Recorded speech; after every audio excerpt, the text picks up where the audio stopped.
corriger l'exercice 1, donc c'est de la fonction 4x, l'étude de la fonction 4x plus 1 divisé par x moins 2, donc calculer la dérivée, donc c'est vraiment comme l'exemple 5, hein.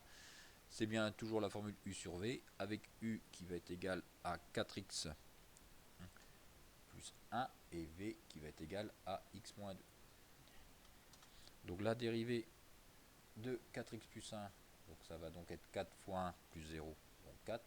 La dérivée de x moins 2, dérivée de x c'est 1 moins 0, donc il va nous rester 1. On calcule la dérivée, donc la formule u', donc ça va donc être 4, donc 4 multiplié par v, donc v x moins 2, moins u, donc 4x plus 1,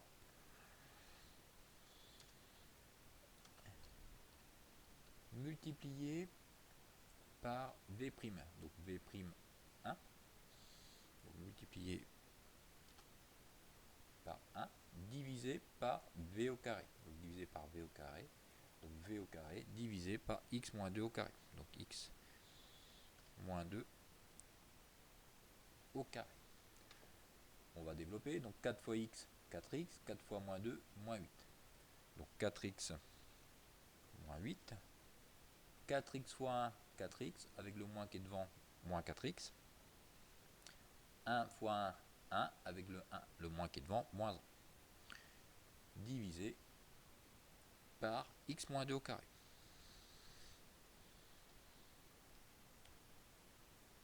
Alors, certaines choses vont certainement se simplifier.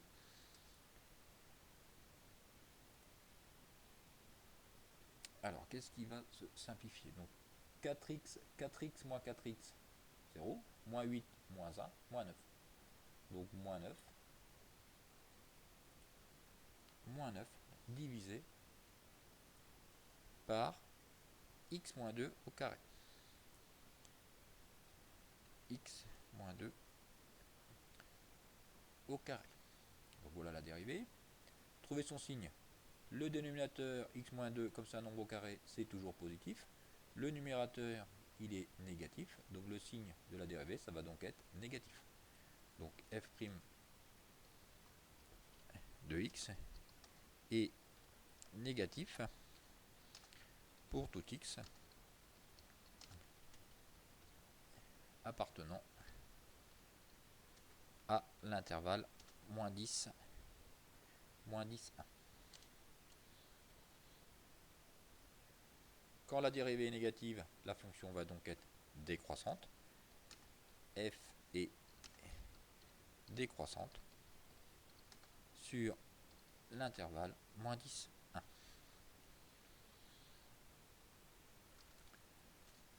Le tableau de variation, comme d'habitude, 3 lignes.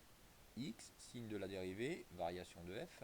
Donc x varie entre moins 10 et 1. On a dit que la dérivée était négative, donc négatif. Si la dérivée est négative, la fonction est décroissante. La valeur ici, donc ça va être f de moins 10. Il faut donc prendre la fonction f et remplacer x par moins 10. Je prends ma fonction f ici et je remplace x par moins 10. 4 fois moins 10, donc moins 40 plus 1, moins 39 divisé par moins 12. Donc moins 39 divisé par moins 12. Donc si on simplifie par moins, donc il va nous rester 39 divisé par 12.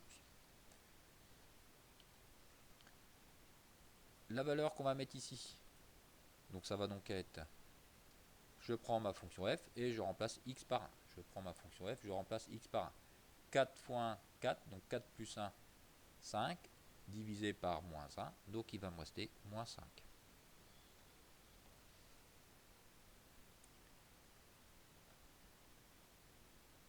Donc il va donc me rester moins 5.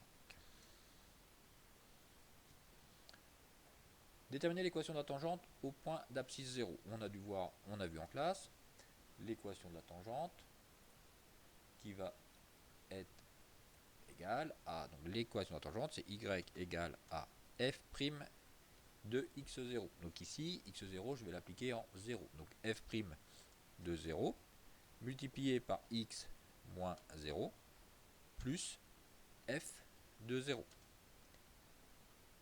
Je vais donc avoir y égale f' de 0, je prends, pour calculer f' de 0, je prends ma dérivée ici et je remplace x par 0. Donc ça va faire moins 9, divisé, donc 0, moins 2, il me reste moins 2 au carré, plus 4. Donc moins 9 quarts. Donc f' de 0, ça va donc être égal à moins 9 quarts. Donc moins 9 quarts multiplié par quoi? Multiplié par x moins 0. Donc x moins 0, ça va faire x. Plus f de 0. Donc pour avoir f de 0, je prends ma fonction de départ et je remplace x par 0. Donc il va me rester f de 0 moins 1 demi. Donc moins 1 over, donc moins 1 demi. Donc moins 1 demi. Donc voilà mon équation de tangente de moins 9 quarts de x moins 1 demi. Tracez la tangente et la courbe représentative de f. Donc vous pouvez déjà la tracer sur votre cahier. Pour tracer la, donc on est sur l'intervalle moins 10, 1. Pour pouvoir tracer cette courbe-là, vous prenez 2 points. Par exemple, le point, vous remplacez x par moins 10, x par 1, et après vous tracez votre 2 points. Et votre tangente, vous faites un tableau de valeurs. Pour avoir la courbe, vous faites un tableau de valeurs et vous placez les différents points. Donc bien sur l'intervalle moins 10, 1. Et vous allez donc aboutir à quelque chose qui doit ressembler à ça. Donc là, vous avez la fonction f. Et ici, vous avez votre tangente. On retombe bien sur le moins 9 quarts, moins 0,5.